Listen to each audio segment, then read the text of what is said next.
Hello readers, welcome to this channel. Please subscribe and leave a like for us. It means the world to us. Also, share this video with your loved ones and turn on post notifications so you don't miss future videos from us. Thank you. As you do so, sit back and relax as we dive into this story.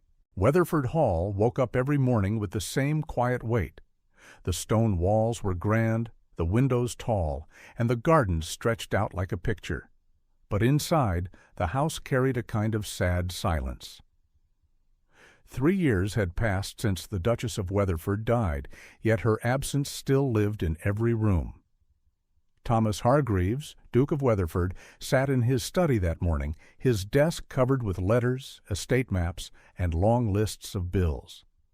A fire burned low in the grate, but he barely felt the warmth. He rubbed his temples and tried to focus on the numbers in front of him. He was not only a duke, he was a father, and that part weighed even more. "Papa." A small voice broke the stillness. The study door flew open, and a little boy with brown curls rushed in. Oliver, 3 years old, ran straight to his father's chair. His twin sister, Grace, followed more slowly, her fair hair in loose waves, her small hand clinging to the maid's skirt. "Oliver, you must knock," the maid said softly. "His Grace is working." Emily Carter, the nursery maid, was young, with brown hair pulled back under her cap, and kind eyes that always seemed to be watching, always worrying. She tried to stop the children from charging across the room, but it was already too late. Oliver had climbed onto his father's knee. Thomas's tired face softened at once. "It's quite all right, Emily," he said. "Good morning, you two." Grace hovered near the door. "Papa, are you busy?" "I am always busy," he said with a small smile. "But never too busy for you. Come here, darling." She hurried over and leaned against his side. For a moment, the papers and debts faded, and he saw only his children. Their mother's eyes, her laugh, her spirit, all wrapped inside 2 small bodies. Emily watched them with a fond ache in her chest. She loved these children more than she would ever dare to say. "We should let your father get back to work," Emily said gently. "Breakfast time." Oliver's face fell. "But I'm hungry now." "You'll be fed in the nursery," she promised. "Cook said porridge and bread." Thomas nodded and kissed their hair. "Do as Emily says. I will see you later." He set them down, and Emily took their hands, guiding them out. But as they stepped into the corridor, her heart tightened. Waiting there, gloved hands clasped in front of her, was Lady Margaret Ashford. She was tall and slim in a pale blue gown with lace along the neckline. Every hair on her head was pinned neatly into place. Her expression was calm, almost too calm, as she looked down at the twins. "So noisy so early," Margaret said. "A proper house should not sound like a schoolyard." Oliver shrank closer to Emily. Grace lowered her eyes. "Good morning, Lady Margaret," Emily said politely, dipping a little curtsy. "Emily," Margaret replied, her voice cool, "I'll take the children to breakfast. You may attend to the nursery after it is put in order. I noticed toys scattered everywhere yesterday. Very untidy." Emily hesitated. The twins' fingers tightened around hers. "Of course, my lady," she said. She tried to gently pass Oliver's hand to Margaret.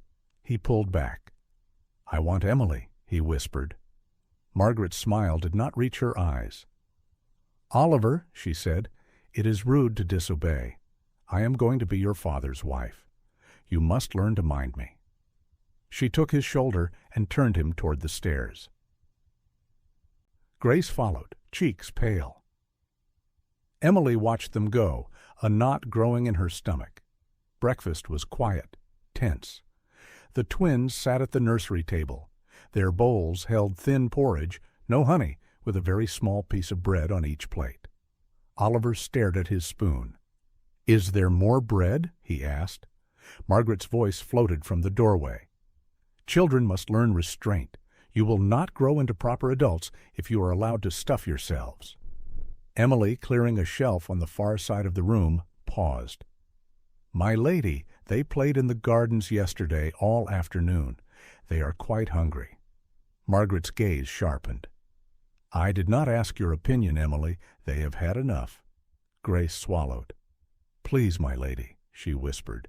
"I feel sick when I'm hungry." Margaret gave her a thin smile.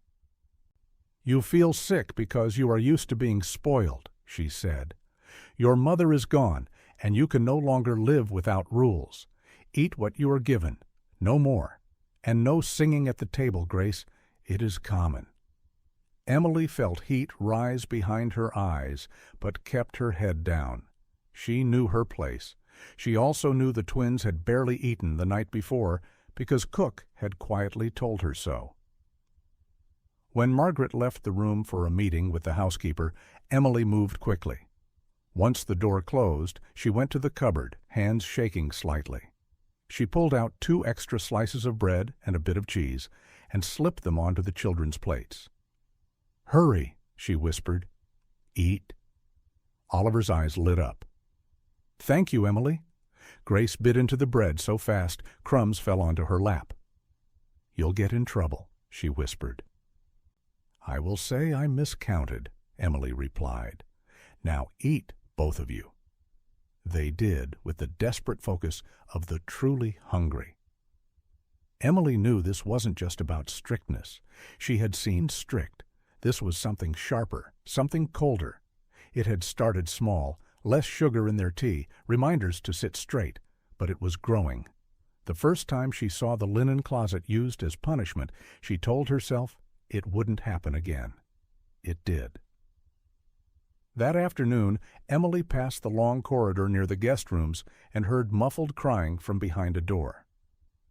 "Please, let us out," Grace's small voice. Emily's heart leapt into her throat. She checked the hallway, empty, then ran to the door and pulled it open. The twins were squeezed inside the dark linen closet, pressed between shelves of folded sheets. Grace's cheeks were wet with tears. Oliver's curls stuck to his forehead. "You mustn't be here," Emily whispered, dragging them out. "How long have you been in there?" "I don't know," Oliver said. "It was dark." "Lady Margaret said we were loud," Grace choked. "She said proper children stay quiet." Emily hugged them both, her chest aching so hard it hurt to breathe. "Did she do this before?" she asked softly. The twins exchanged frightened looks. "Twice," Grace said. "Yesterday and the day before. We didn't tell because she said Papa would send us away to school if we complained." Rage flared hot in Emily's chest. Her hands trembled. This wasn't strictness. This was cruelty. She knew then that staying silent was no longer possible. But what could she do? A maid accusing a lady, a future duchess, would almost never be believed. Emily could lose her position, her home, and the children she loved. Yet how could she look at their faces and do nothing? That night, when the house was quiet and the hall lamps burned low, Emily sat at the small table in her attic room. A single candle burned beside her. She held a pen over a sheet of paper for a long time before she could make herself write. "Your Grace, please forgive me for writing this. I must write in secret, because I am afraid of what will happen if my name is known. But your children are not safe." Her handwriting was neat but tense. She described the trays of food taken away unfinished, the long stretches of hunger, the harsh words, the dark closet. "I know I am only a servant," she wrote, "but I have been in the nursery every day. The twins are gentle children. They do not deserve this. You are their father. I beg you to look with your own eyes." She did not sign her name. When she had finished, she folded the letter with care and sealed it with a small blob of candle wax. Her hand shook as she pressed it closed. Before dawn, she slipped downstairs, heart pounding with each step. In the still and shadowed hall, she found Mr. Price, the butler, already awake and sorting the morning's post. "Mr. Price," she said quietly, "this is for His Grace. It was put in the wrong basket upstairs." She hated the lie, but it was the only way. He took the letter with a nod. "Very good, Emily." She walked away, palms sweating, feeling as if the walls themselves had eyes. In his study later that morning, Thomas Hargreaves picked up the plain, unmarked envelope from the stack of mail. There was no seal, no crest. Just his name in careful handwriting. He broke it open. As his eyes moved over the words, his easy expression faded. His jaw tightened. The hand holding the letter trembled ever so slightly. By the time he reached the line about the linen closet, a cold sickness settled in his stomach. He looked up, staring at the closed study door. From somewhere above, he could faintly hear the sound of children's footsteps on the nursery floor. He read the letter again, slower this time. Then he folded it carefully and placed it in the top drawer of his desk. "If this is true," he muttered under his breath, "I have failed them." A duke, a father, and a man who suddenly was no longer sure he understood what was happening inside his own house decided in that moment that he would find out the truth for himself. And when he did, nothing at Weatherford Hall would ever be the same. For the next 2 days, Thomas watched. He told no one about the letter. Not his aunt, Lady Agatha, not his solicitor, Mr. Collins, not even Emily, though he noticed her more now, the way her eyes followed the twins, the way she tensed when Lady Margaret was near. From the doorway of the breakfast room, he watched Margaret gently wipe a crumb from Grace's chin, her touch just a bit too firm. He saw her smile in front of him, all charm and polished manners. He heard the faint edge beneath her words when she thought no one was listening. He told himself the letter might be an overreaction. Children did exaggerate, servants misunderstood. But each time Oliver flinched at a sudden movement, or Grace's voice went small and tight, the doubt under his ribs grew. On the third morning he made his decision. At luncheon he set down his fork and turned to Margaret. "I must ride into the village this afternoon," he said casually. "Mr. Collins has documents that require my signature." Margaret dabbed her lips with a napkin. "Of course," she said. "I will keep the children with me. They must learn to behave in public rooms, not hidden in the nursery." "Very well," he said. He kissed the twins' heads, said goodbye, and walked out through the front door. He did not ride into the village. Instead, he came back through a side entrance with the help of Mr. Price and went quietly up the back staircase, his boots soundless on the worn steps. He moved through storage rooms, past dusty portraits and trunks, until he reached the long corridor near the guest rooms. Here he waited. From where he stood, he could see the linen closet door. Beyond that, further down the hall, voices drifted faintly, Margaret's cool tone and the nervous replies of the children. "I do not wish to hear a single shout," she was saying. "No running, no shrieking, no foolish singing. Do you understand?" "Yes, my lady," the twins answered together. Thomas's chest tightened. There was a soft thump, then a muffled whimper. "It's dark," came Grace's frightened whisper. "Please, my lady—" "Enough," Margaret snapped. "You will stay in there until you remember how to be silent. Oliver, stop that crying. It is shameful." The sound of the closet door closing echoed down the hallway like a judge's gavel. Thomas did not think. He moved. In 3 long strides he reached the closet. He jerked the door open. 2 small bodies were hunched inside between stacks of sheets. Oliver's cheeks were wet, his little hands pressed over his ears. Grace clutched her brother's sleeve, her face pale and streaked with tears. When they saw their father, both children froze, their eyes wide with terror. "Papa?" Oliver whispered. Thomas's heart seemed to crack in his chest. "Out," he said gently, his throat tight. "Come out, both of you." He helped them step into the light, his hands careful on their shoulders.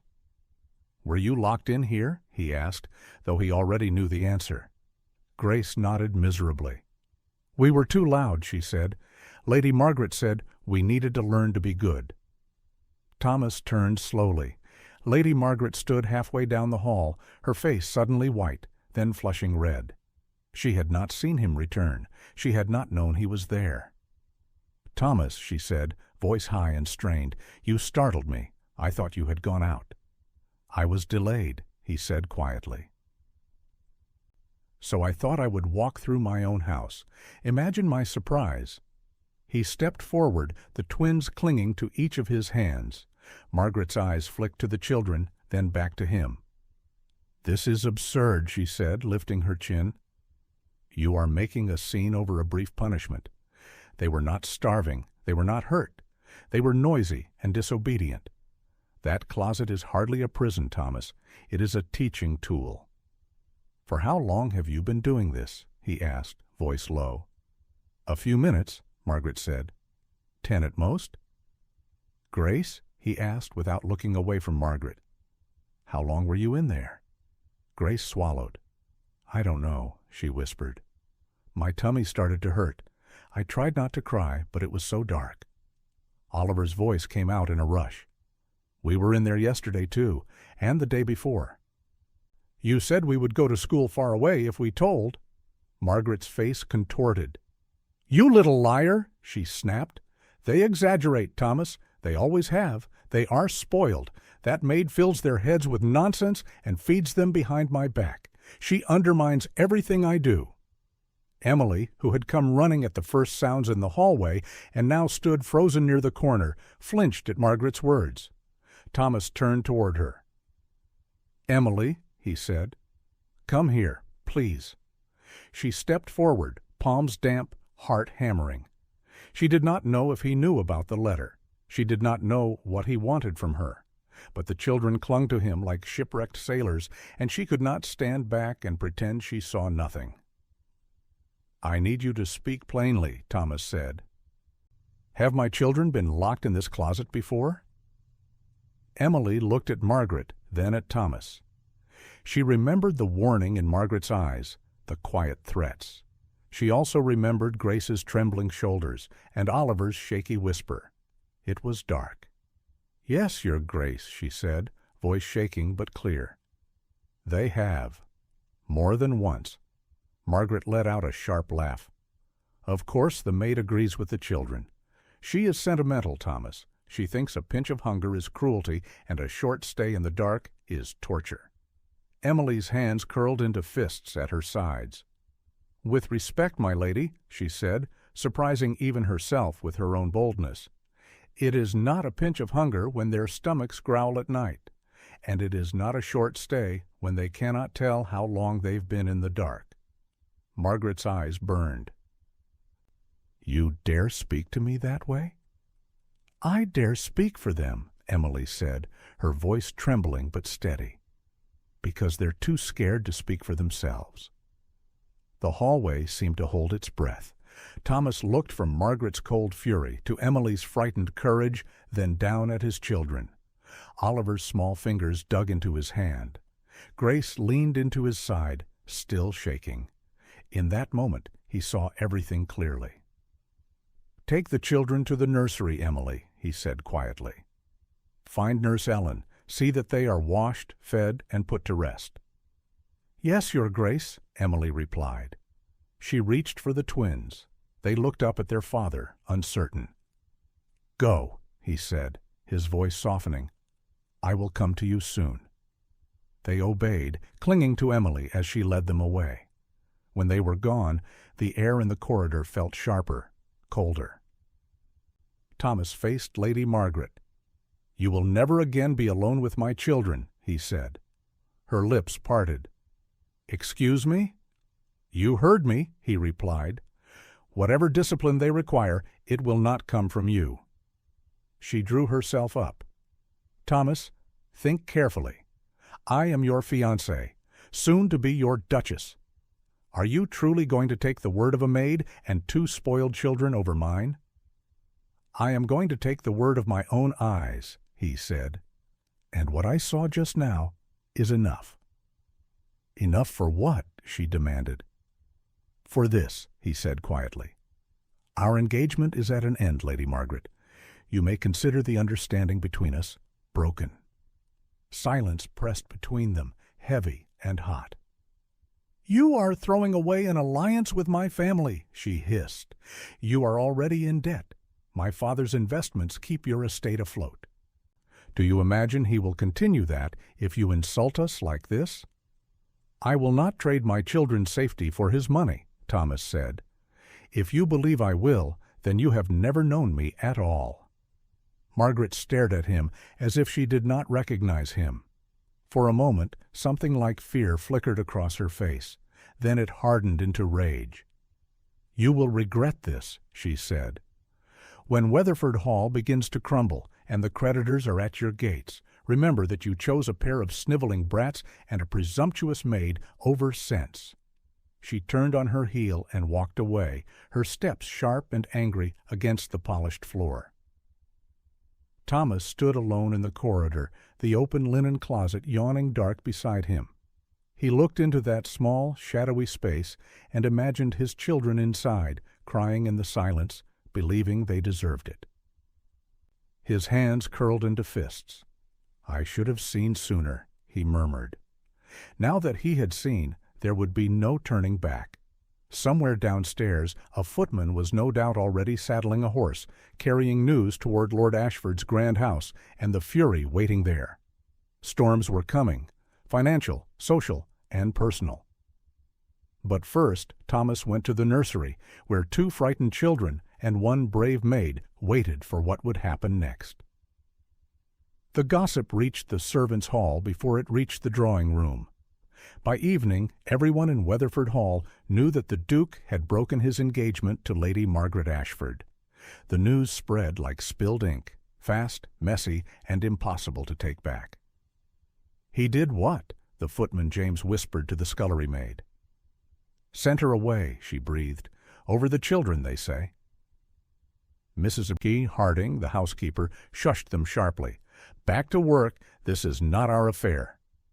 But even she couldn't keep her ears from straining for more.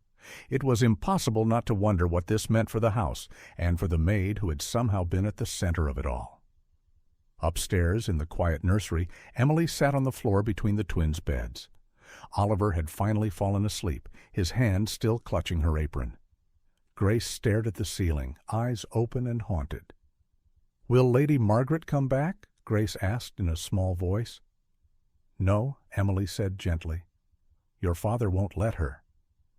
"Because of the closet?" Grace whispered.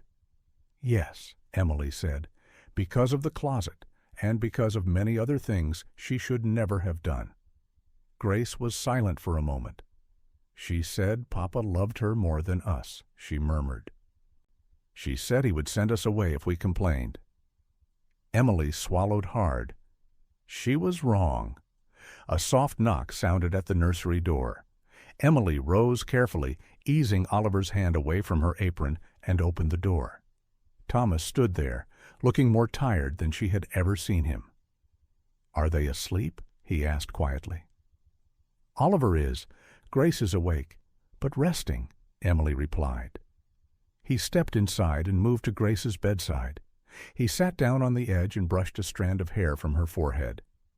"Papa," Grace whispered. "Yes, sweetheart." "Are we in trouble?" He felt his chest tighten. "No," he said. "You're not in trouble. You were very brave." Tears slipped quietly down her cheeks. "I was scared in the dark," she admitted. He took her small hand in his large one. "I know," he said, "and I am so sorry I did not see sooner. No one will ever lock you in there again. I promise you that." She nodded and finally closed her eyes. Within moments, sleep took her. Thomas looked up at Emily. "Thank you," he said simply. "For what, Your Grace?" she asked. "For feeding them when you were told not to?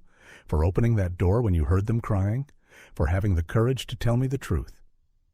Emily's heart stuttered. Did he know?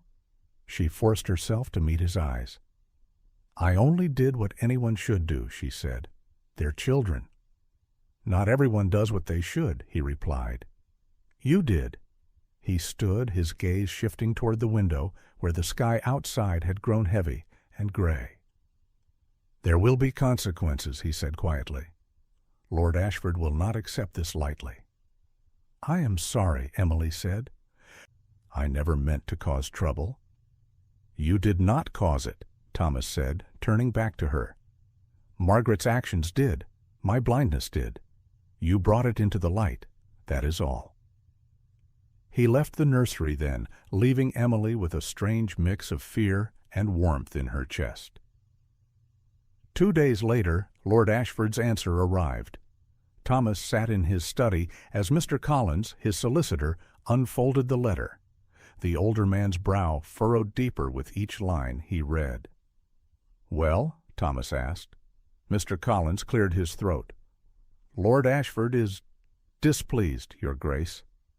"That much I guessed," Thomas said dryly. "What else?" "He intends to withdraw his investments from the estate at once," Mr. Collins said. "He is also calling in certain debts earlier than agreed upon." "How much?" Thomas asked. Mr. Collins named a figure that made the room seem to tilt for a moment. "We do not have that amount in ready funds," Mr. Collins went on carefully. "We can sell some land, perhaps a few lesser properties, but it will take time. If he insists on immediate repayment, things may become tight." "Tight," Thomas repeated. "You mean we may face ruin?" Mr. Collins hesitated. "I mean that you will feel the strain sharply, unless you find another investor quickly, or remarry into money." The unspoken words hung between them like fog. Thomas thought of Margaret's hard eyes as she shut the closet door. He thought of Oliver's tears and Grace's shaking shoulders. "I will not choose a wife for her father's money," he said. "Not again." Mr. Collins sighed. "I thought you might say that. In that case, we must be prepared. We can request a meeting with Lord Ashford's men and try to negotiate more time. Perhaps he will not wish for open scandal." "Arrange it," Thomas said. "And Mr. Collins, thank you." When the solicitor had gone, Thomas leaned back and closed his eyes. He had made the right choice. He knew it deep in his bones. But right choices did not always come with easy paths. Lady Agatha arrived 3 days after that, her carriage wheels crunching on the gravel like teeth. She stepped into the front hall with her usual air of brisk command, her gray hair tucked neatly under a feathered hat. Her sharp eyes scanned the house as if checking for cracks. "Thomas," she said as soon as he came to greet her, "what were you thinking?" "Good afternoon, Aunt," he said politely, kissing her cheek. "I'm well, thank you." "The children are well." She waved this away. "Do not mock me. You have broken an engagement to one of the wealthiest families in the county. Half the country is talking already. And now I hear Lord Ashford is threatening to withdraw his support?" "He is not threatening," Thomas said. "He has already done so." Lady Agatha closed her eyes briefly. "You stubborn boy." "I am a man of 34, he said mildly. "You're a man who still acts like my impulsive nephew when your temper is stirred," she snapped. "I do not say that Margaret was perfect. I never liked her eyes, too cold. But you must think of Weatherford Hall, of your name, of Oliver and Grace. What happens to them if this house falls apart?" "I thought of all those things," he replied. "And I decided that I would rather face any storm than leave my children in the care of a woman who locks them in cupboards." Lady Agatha's expression faltered. "Is it true, then?" she asked softly. "It is," Thomas said. "I saw it myself." Her shoulders sagged a little. "Then you were right to send her away," she admitted. "But right choices can still ruin a house, Thomas. We must be clever now. We must calm the talk. We must show the world that Weatherford stands on solid ground." She lowered her voice. "And one way to do that is to remove the cause of the scandal," she said. "The maid." Thomas's jaw tightened. "Emily is not the cause of any scandal," he said. "She protected my children." "She is also the center of every whisper in the servants' hall and the village," Lady Agatha replied. "People say she poisoned your mind against Margaret. They say she put ideas in the children's heads. They say you favor her." "That is nonsense," Thomas said quickly, though his heart thumped once hard. "I would favor any servant who saved my children." "The world is not fair, Thomas," Lady Agatha said. "It prefers easy stories, and a maid ruining an engagement is an easy story. If you let her stay, the tongues will keep wagging. And Lord Ashford will only dig in his heels." She reached into her reticule and pulled out a folded paper. "I have arranged a position for her in Bath," she said. "A respectable household, good references. She will be safe, and things will calm down here. You can visit her to make sure she is well if you like." Thomas stared at the paper. "You went behind my back," he said quietly. "I went ahead of you," she replied. "Someone had to." Downstairs, the servants had already begun to change. Some grew colder toward Emily. They moved away when she entered a room. They lowered their voices when she passed. "It's because of her we lost a duchess," one scullery maid whispered. "And maybe the roof over our heads," a footman muttered. "If Lord Ashford drags us all down." Mrs. Harding, the housekeeper, called Emily into her small office that evening. "Sit down, child," she said, her voice weary. Emily sat, hands clasped tightly in her lap. "You know I care for you," Mrs. Harding said. "You do your work well. You're kind to the children. I have no complaint there." "But," Emily said softly. "But Lady Agatha has spoken," Mrs. Harding said. "She believes it will be best for everyone if you accept the new post in Bath. Less gossip, less attention." "I see," Emily said. She did see. She saw the fear in Mrs. Harding's eyes. The woman was not cruel. She was simply trying to hold a house together. "When am I to leave?" Emily asked. "In 3 days," Mrs. Harding said. "It is all arranged. You will have good letters. It's more than many girls get." Emily nodded, though the words felt far away. 3 days. 3 days to say goodbye to the only place that had ever felt like home. 3 days to say goodbye to Oliver and Grace. She returned to the nursery on legs that felt hollow. That night, after the children fell asleep, she began to fold her small pile of belongings into a worn carpet bag. A few dresses, a shawl, a pair of shoes. A ribbon Grace had given her. A wooden toy soldier Oliver had insisted she keep. "So you won't forget us." She held it in her hand for a long moment before wrapping it carefully and tucking it between her clothes. The next morning she asked Mrs. Harding if she might take the children into the garden for a little while. "Of course," Mrs. Harding said kindly. "It may be the last sunny day for a bit." Emily led Oliver and Grace out into the autumn light. Leaves crunched under their boots. The air smelled of earth and distant smoke. "Why do you look sad?" Oliver asked, peering up at her. "Did someone scold you?" Emily forced a small smile. "No, darling," she said. "I just have to go away for a while." Grace stopped walking. "Go away?" she repeated. Emily knelt so she was eye level with them. Her throat felt tight. "Lady Agatha has found me a new position," she said gently. "In another town. I'll be working in a different house." Oliver's eyes filled with tears at once. "No," he said. "You can't. You live here." "I do live here," Emily said, her voice shaking. "And I love you both very much, but sometimes grown-ups make decisions that we cannot change." Grace grabbed her sleeve. "Can't Papa stop it?" she asked. "He's the Duke." "I don't know," Emily whispered, "and I don't want to make more trouble for him." Oliver threw himself against her, sobbing. Grace clung to her other side. Emily wrapped her arms around them both and held them tightly, as if she could hold the whole world together by sheer force.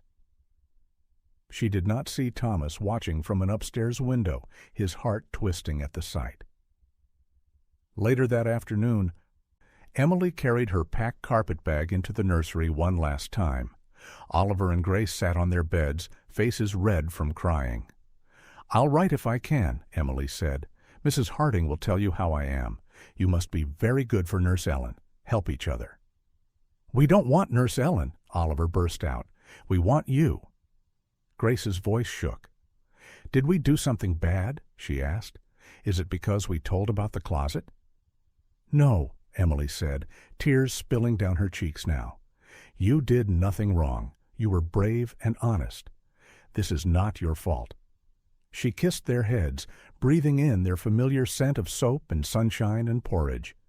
Then she straightened, wiping her eyes. She picked up her bag and turned toward the door. When she opened it, she almost bumped straight into Thomas. He took in the bag, the children's faces, and Emily's tears in a single glance. "Where are you going?" he asked, his voice quiet but sharp. Emily stared at the floor. "Lady Agatha has arranged a post for me in Bath, Your Grace," she said. "Mrs. Harding told me it would be for the best." "For the best for whom?" he asked. "For the house," Emily whispered. "For the estate. There is already so much talk. I don't want to make things harder. You have enough trouble because of all this." He looked from her to the twins, who had gotten off their beds and now clung to Emily's skirt. "Do you wish to leave?" he asked. She swallowed. "I don't wish to cause harm." "That is not what I asked," he said. "Do you wish to leave?"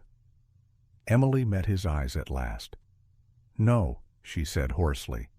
"I don't. I love these children. This house is the only home I have. But I am a maid. I don't have the right to—" "You have every right to be heard," he interrupted. "When it comes to my children, your voice counts more than half the county." She stared at him, startled. He turned toward the twins. "Oliver? Grace," he said. "Do you want Emily to stay?" "Yes," they cried in unison. Thomas nodded. "Then Emily will stay," he said simply. "This is my house, not a puppet theater for Lord Ashford or even Aunt Agatha. I will not send away the woman who saved my children just to soothe gossip." Emily's legs felt weak. "But your debts," she whispered. "Lord Ashford—" "I will deal with Lord Ashford in other ways," Thomas said. "I will face whatever comes, but I will not throw you to the wolves to protect my pride." He took the carpet-bag from her hand and set it down firmly on the floor.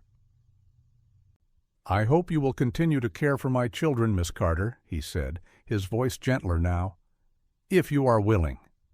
Emily pressed a shaking hand over her mouth, then dropped it and nodded. "Yes, Your Grace," she said. "I am willing."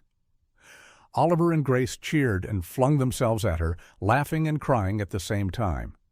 In the doorway, Lady Agatha appeared, having heard more than enough to know what had just happened. "Thomas," she said sharply, "we discussed this."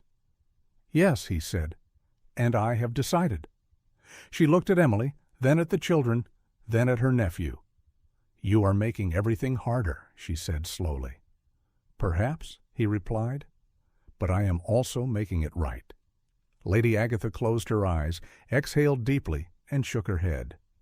"Very well," she said at last. "You have chosen your path. Do not expect it to be an easy one." She turned and walked away, the click of her heels fading down the hall. Emily watched her go, then looked back at Thomas. "Thank you," she said quietly. "You already thanked me," he replied. "If anything, it is I who should be thanking you." He gave a small, tired smile. "For the first time in weeks," he said, "I feel as if I have done something my late wife would not be ashamed of." He left then, leaving Emily in the nursery with 2 children clinging to her and a future that suddenly felt both terrifying and bright. She had stayed. None of them knew yet how much that choice would change their lives. Winter crept in slowly, with frost on the windows and thin ice on the pond. Inside Weatherford Hall, the air felt different now. Some of the servants still watched Emily with narrow eyes. But others softened again after the first shock faded. They saw the way Oliver and Grace clung to her, the way the Duke's shoulders relaxed when he knew they were with her. Work continued. Fires were lit, meals were served, accounts were checked and rechecked. Letters went back and forth between Mr. Collins and Lord Ashford's men. Meetings were held, voices low and tense behind closed doors. Through it all, Emily stayed in the nursery. She played with the twins, taught them songs, helped them learn their letters. She wiped away tears, kissed bumped knees, and pulled them into her lap during thunderstorms. Sometimes, in quiet moments, she caught herself humming and realized she hadn't done that in years. One afternoon, as snowflakes drifted past the nursery windows, Grace sat at the table with her tongue between her teeth, carefully tracing letters in a copybook. "Who taught you to write so nicely?" she asked Emily. "My father," Emily said. "Before he died, he was a clerk in a small office. He believed letters were a kind of magic. He said if you could read and write, doors might open where there were only walls." Grace thought about this. "You wrote a letter once," she said. "I saw you, late at night, in the kitchen. You didn't see me." Emily's heart stopped for a second. Her face must have shown something, because Grace added quickly, "I didn't read it. I just saw you crying a little when you folded it." Emily let out a breath she hadn't known she was holding. "Yes," she said quietly. "I did write a letter." "Was it to Papa?" Grace asked. Emily looked down at the child's eager face and decided not to lie. "Yes," she said, "it was." "Did it make him stop the closet?" Grace asked. "Yes," Emily said. "It helped him see what was really happening." Grace smiled. "Then I'm glad you wrote it. That was good magic." Emily smiled too, though tears burned behind her eyes.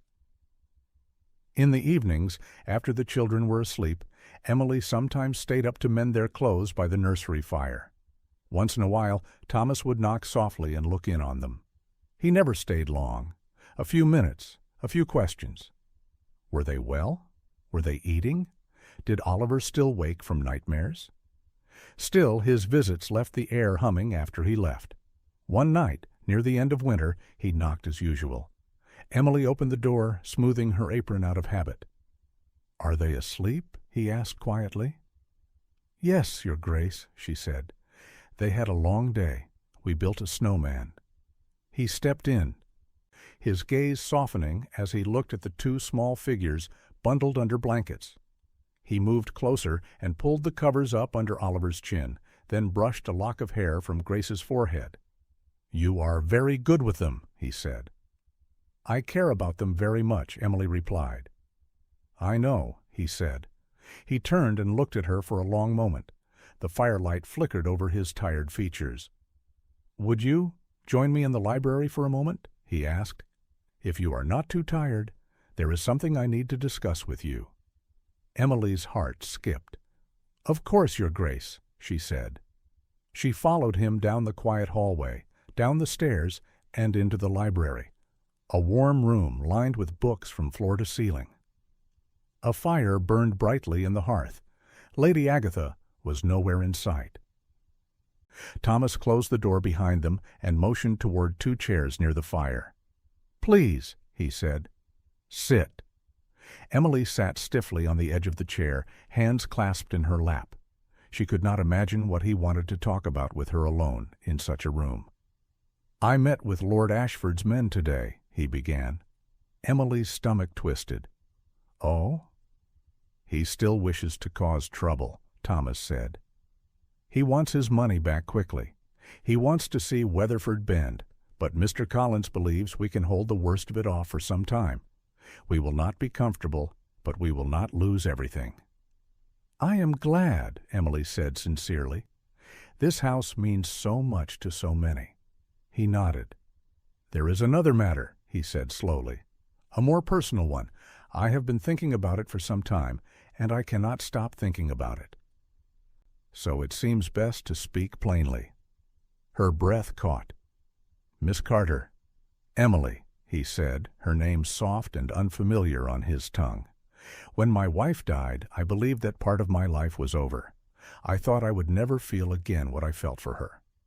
When I agreed to marry Lady Margaret, it was because the estate needed it. My children needed a duchess. I chose with my head, not my heart."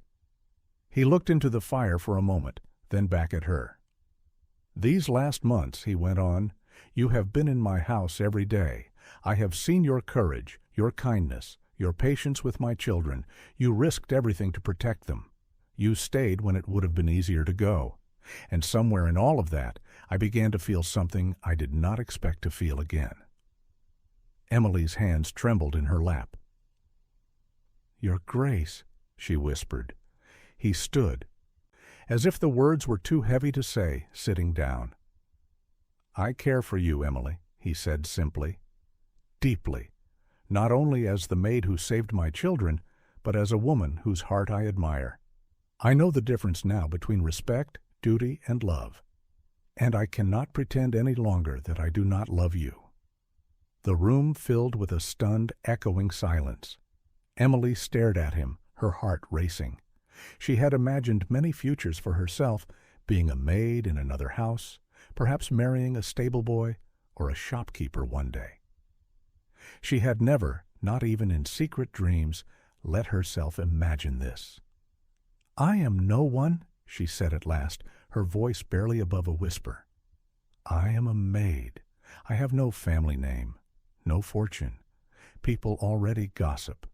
If you," she could hardly say it, "if you were to match yourself with someone like me, they would never stop." "I know," he said. "Lady Agatha has already given me an entire speech on the subject. Society will talk. Lord Ashford will sneer. Some doors will close." He took a step toward her. "But the doors that matter most to me are upstairs," he said, "where 2 children sleep. They already love you. They already trust you. When I imagine their future, I want you in it, not as a shadow in the nursery, but as their mother, as my wife." Her throat tightened so hard it hurt. "Are you asking—" she began. "Yes," he said. "Emily Carter, will you marry me?" She stood up too quickly, the room swaying for a second, and grabbed the back of the chair to steady herself. "This is madness," she said, a half-laugh, half-sob in her voice. "You are a duke. I am—" "The woman I fell in love with," he said. "That is what you are. The rest is noise." She shook her head, tears blurring her vision. "You say that now, but when people whisper, when the papers make cruel little comments, when your children are teased one day for having a mother who was once a maid—" "I cannot promise you an easy life," he said. "But I can promise that you will never face those whispers alone. I will stand beside you. I will claim you openly. I will never let anyone shame you for being kind and brave when others were not." He paused. "If you tell me no," he added softly, "I will still keep you here. You will still have a place. I will not punish you for refusing me. This is not a test, Emily. It is simply the truth of my heart." Emily covered her mouth with her hand, tears finally spilling freely. She thought of the dark closet and Grace's trembling shoulders, of Oliver's small hand in hers, of the letter she had written by candlelight, of nearly leaving, carpet-bag in hand, and Thomas standing in the nursery door saying, "Do you wish to leave?" She had stayed because of the children. Somewhere along the way, without meaning to, she had given her heart to their father too. Slowly she lowered her hand. "I am afraid," she admitted, "afraid of the gossip, afraid of not knowing how to be a duchess, afraid of making a fool of myself in front of people with perfect manners and long family trees." He smiled faintly. "I am afraid of half those things myself," he said. "And yet," she went on, her voice shaking, "when I imagine leaving here, leaving them, leaving you, I feel like I can't breathe." He took another step closer. They were only a few feet apart now. "Then stay," he said quietly. "Stay as my wife." She let out a breath that felt like it had been trapped in her chest for months. "Yes," she whispered, "if you are certain, if you don't wake up tomorrow and regret this, I will marry you." Relief and joy broke across his face like sunlight. "I will not regret it," he said. "Not tomorrow, not ever." He reached for her hand, lifting it to his lips in a gesture that was both noble and tender. His kiss was light, respectful, and yet it made her heart soar. They were not the only ones who had feelings about the engagement. When Lady Agatha heard the news the next morning, she marched into the library with the energy of a small storm. "Tell me it is a rumor," she demanded. "Tell me you have not announced an engagement to your nursery maid." "It is not a rumor," Thomas said calmly. "I have asked Emily to marry me. She has accepted." Lady Agatha closed her eyes as if struck. "Thomas," she said slowly, "you are already in a dangerous position with your debts. You have angered Lord Ashford. Now you intend to thumb your nose at society by marrying below your station. Do you wish to see Weatherford not only short of money, but also laughed at in every drawing-room?" "I am done living for drawing-rooms, Guillaume," he said. "I will live for my family." "And what will they say of your children?" she pushed. "That their mother was once a maid who carried their night-pots and swept their floors? Children can be cruel, Thomas." "Children can also be kind," he replied, "especially if they are raised to be." Oliver and Grace do not care about titles. They care about who tucks them in at night and who dries their tears. Emily has been doing that for months. I would rather they have a mother they love than a stepmother they fear. Lady Agatha sank into a chair, her hands trembling slightly. "You sound just like your father," she muttered. "He married your mother for love, against advice from half the county. I told him it would end in disaster. It did not. They were disgustingly happy." She looked up, her eyes shining with something like reluctant affection. "I suppose," she said, "if you must make foolish choices, this is at least the same flavor of foolishness that seems to run in the family." "Is that your blessing?" he asked. "That is my warning," she said. "My blessing will be quieter." She stood and straightened her skirt. "If you are truly decided," she sighed, "then we have work to do." That girl does not know how to curtsy to a marquis or order a formal dinner. If she is to be Duchess of Weatherford, she cannot embarrass us all. Thomas smiled. "Does that mean you will help her?" "Of course I will help her," Lady Agatha snapped. "If we are going to scandalize society, we might as well do it properly." She turned to leave, then looked back. "And Thomas," she added, voice softer, "if this is what your heart wants, then I will stand beside you when the whispers start. I am old. I have nothing left to lose." He bowed his head, deeply grateful. The whispers did start. In the village, shopkeepers shook their heads. In nearby houses, ladies raised their eyebrows over teacups. Lord Ashford's letters grew colder and sharper, and his lawyers pushed harder in negotiations.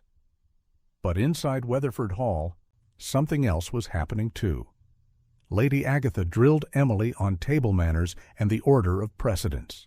She made her practice walking into rooms, sitting in chairs, answering polite questions. "Again," she would say, until Emily was half dizzy. "Head up, shoulders back. You're not a mouse." Emily tried her best. She stumbled over titles, mixed up forks, and once nearly tripped over her own hem while practicing curtsies. Sometimes she laughed at herself. Sometimes she cried in her room at night, certain she would never be good enough. Each time Thomas reminded her softly, "You are enough as you are. The rest is just decoration." In the middle of etiquette lessons and legal battles, the four of them, Thomas, Emily, Oliver, and Grace, still found quiet moments together. They built snowmen. They read stories by the fire. They planned what flowers might bloom in spring. Their future was uncertain, but their little circle felt strong. The world might call it a scandal. They called it a family being woven, thread by thread. Spring crept back into the world. Snow melted from the gardens.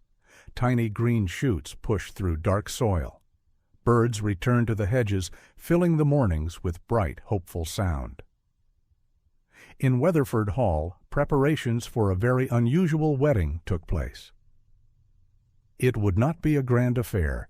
There would be no long line of titled guests, no carriages clogging the drive for miles. Thomas did not want a spectacle. His debts would not allow it, and his heart did not need it. Instead, he chose something simple, a small ceremony in the chapel on the estate, with only family, a few close friends, and the household staff.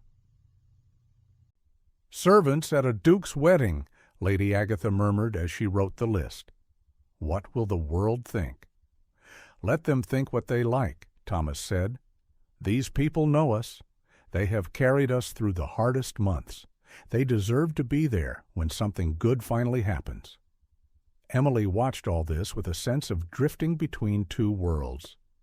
In the mornings, she still braided Grace's hair and chased Oliver down the hall when he ran from his bath.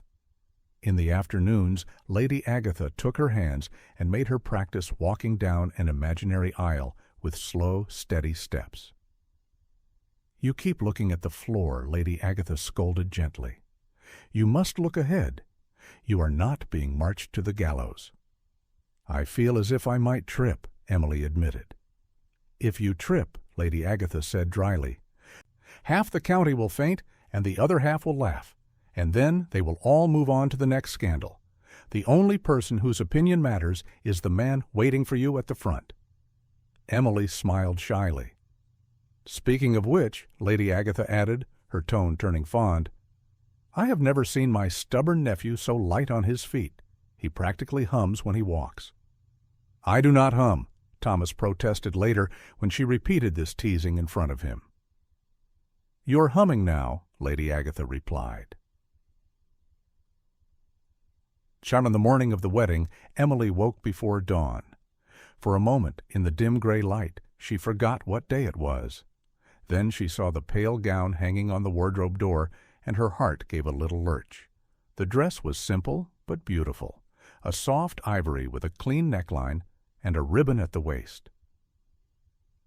Lady Agatha had insisted on it. "You may be a maid by birth," she had said, "but you will not look like one today." Emily washed and dressed slowly, her hands shaking a little. Mrs. Harding and one of the younger maids came to help her with her hair, twisting it into a loose, elegant knot with a few curls framing her face. "You look like a picture," Mrs. Harding said, eyes bright with unshed tears. "I'm proud of you, child." "Thank you," Emily whispered. Downstairs, Oliver fidgeted in a small suit, his hair brushed and his shoes polished to a nervous shine.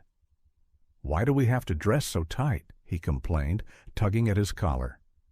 "Because it is a special day," Grace said, smoothing her own blue dress. "You're going to walk with Papa, and I am going to hold Emily's flowers." "What if I drop them?" Oliver asked. "Then I will pick them up," Grace replied. "We will be fine." Their chatter filled the hall with life. The chapel on the estate was small and old, with stone walls and tall windows that let in soft light. Someone had filled the front with spring flowers, white blossoms, and fresh green leaves. The household staff sat in the pews, dressed in their best. Mrs. Harding dabbed her eyes with a handkerchief before the ceremony even began. Mr. Price, the butler, stood straight and proud.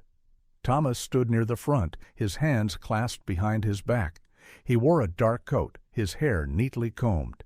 He looked like any duke might on his wedding day, except for the softness around his eyes when he glanced toward the door. The small organ at the back began to play a simple tune. The door opened. Oliver walked in first, holding his father's hand. Grace followed, holding a small bouquet with both hands, her chin lifted bravely. Then Emily stepped into the chapel. For a moment, the whole room seemed to breathe in. She walked slowly down the aisle, as she had practiced again and again with Lady Agatha.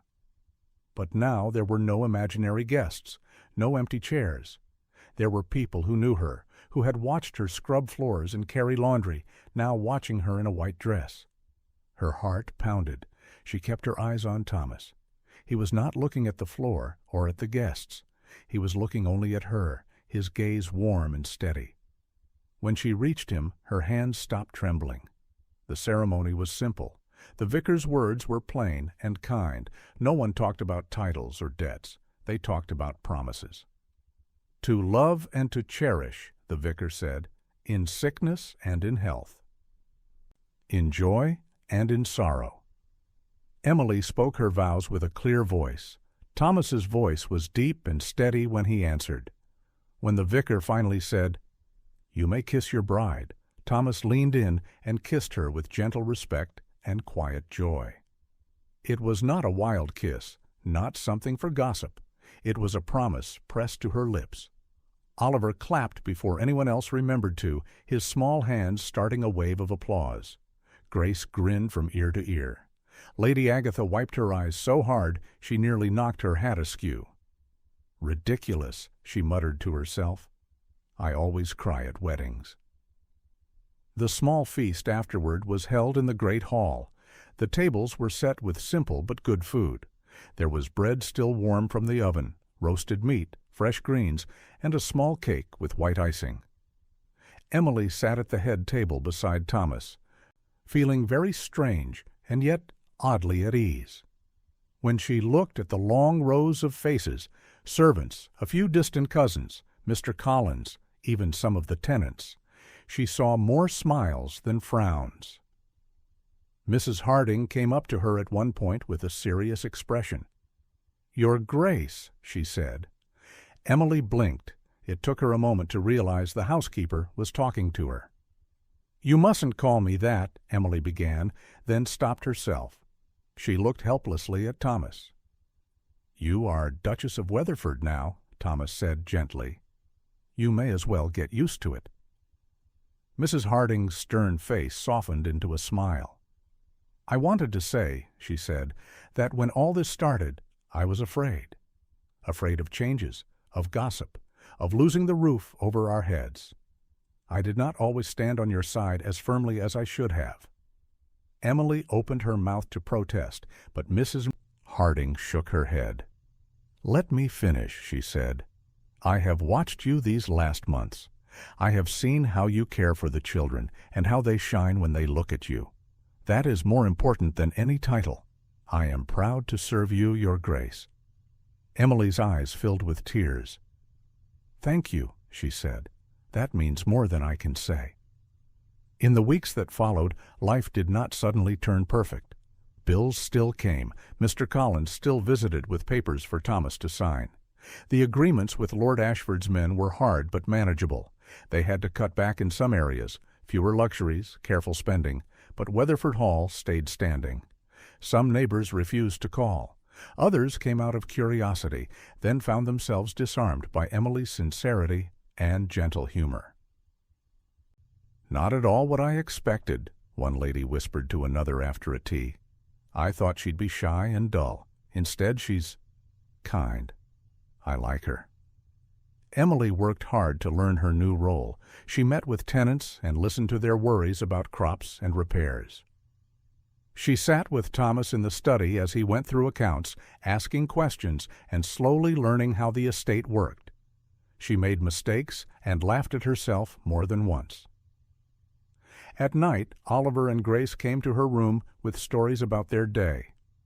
"Lady Agatha says you walked into the drawing room like a real duchess," Oliver announced proudly after one visit. "She said you didn't step on your own skirt even once." "She also said you still hold your fork like a maid," Grace added, then giggled. But she smiled when she said it. Emily smiled too. "She is very determined that I improve," Emily said. "I am very grateful, even when she pokes me with her fan."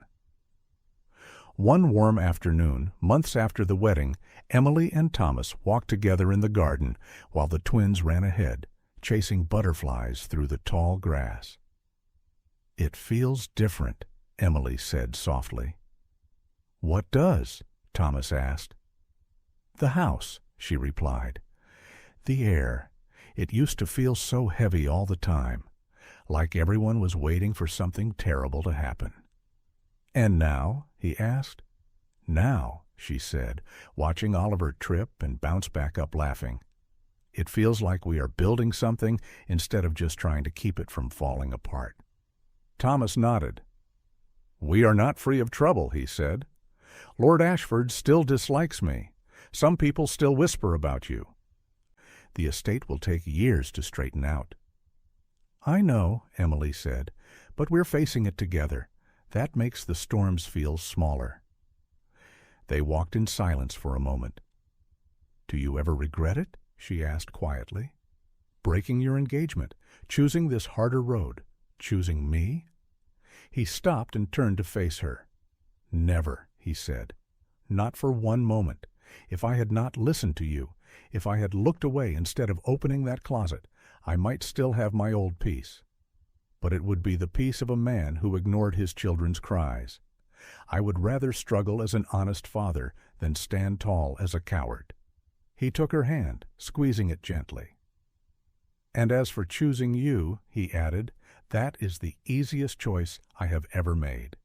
She smiled, her heart warm and full. Ahead of them, Grace stopped and turned. "Mama," she called. "Papa, come see. Oliver found a frog." The words slipped out so naturally that Grace did not even notice what she had said. Emily did. For a second, tears pricked her eyes. She had been Emily for so long. Miss Carter, the maid, the girl from nowhere. Now, in one small shout, she was Mama. She squeezed Thomas's hand. "We should go rescue the frog," she said, laughing through her tears. "Or Oliver," Thomas replied. They walked toward their children, toward the small, messy life they were building together. Weatherford Hall still stood, its stone walls holding stories of grief and scandal, of courage and shame. But in that moment, in the bright green garden, it was simply home. A duke who had chosen his children over comfort, a maid who had refused to stay silent, two children who had learned that love could be stronger than fear. And a family, imperfect but brave, stepping forward into whatever came next, together.